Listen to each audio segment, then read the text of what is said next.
Σε μια έκταση 14.000 τετραγωνικών μέτρων άρχισε να ξεδιπλώνεται το πιο όμορφο αστικό πάρκο του κέντρου της Λάρνακας. Ένα πάρκο που θα συνδέεται με τον δημοτικό κήπο της πόλης του Ζήνονα και μαζί θα αποτελούν τον σημαντικότερο πνεύμονα πρασίνου της πόλης. Την τελική του μορφή παίρνει σιγά σιγά το πάρκο Σαλίνα, το οποίο θα παραδοθεί στο κοινό τον ερχόμενο Οκτώβριο. Είμαστε εντός χρονοδιαγραμμάτων, σύμφωνα και με τις δικαιολογημένες καθυστερήσεις λόγω καιρού και λόγω κάποιων δυσκολιών που προκύψαν. Δεν υπάρχουν σοβαρές καθυστερήσεις. Μέχρι τέλος Οκτωβρίου ο χώρος θα παραδοθεί στους δημότες και στους επισκέπτες της πόλης μας. Και θα είναι ένα σημείο αναφοράς για τη Λάρνακα. Στόχος του έργου είναι να αποτελέσει πνεύμονα πρασίνου σημείο ψυχαγωγίας, άθλησης και κοινωνικής συναναστροφής. Στο κέντρο του πάρκου έχει τοποθετηθεί μια τεχνητή λίμνη, πίσω από την οποία υπάρχει και μια καφετέρια. Θα υπάρχει παιχνιδότοπος, τόπος για τους πεζούς, για τους ποδηλάτες και διαμορφωθεί ένα μικρό αμφιθέατρο φυσικών, το οποίο σίγουρα θα ενταχθεί στο πρόγραμμα εκδηλώσεων του Δήμου, αλλά και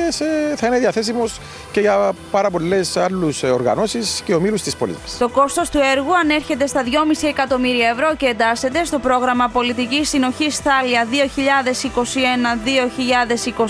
με την συγχρηματοδότηση της Ευρωπαϊκής Ένωσης. Μέσω αυτών των κονδυλιών μας δίνεται ακριβώς η δυνατότητα να υλοποιήσουμε τέτοια μεγάλα όμορφα έργα που βελτιώνουν και την ποιότητα ζωής των πολιτών αλλά και το περιβάλλον. Στο πάρκο θα φυτευτούν τουλάχιστον 200 δέντρα και 1.000 θάμνοι, προκειμένου να ενισχυθεί περαιτέρω το υφιστάμενο πράσινο, ενώ σχεδόν όλα τα δέντρα που υπήρχαν στο χώρο έχουν διατηρηθεί και περιληφθεί στο όλο έργο.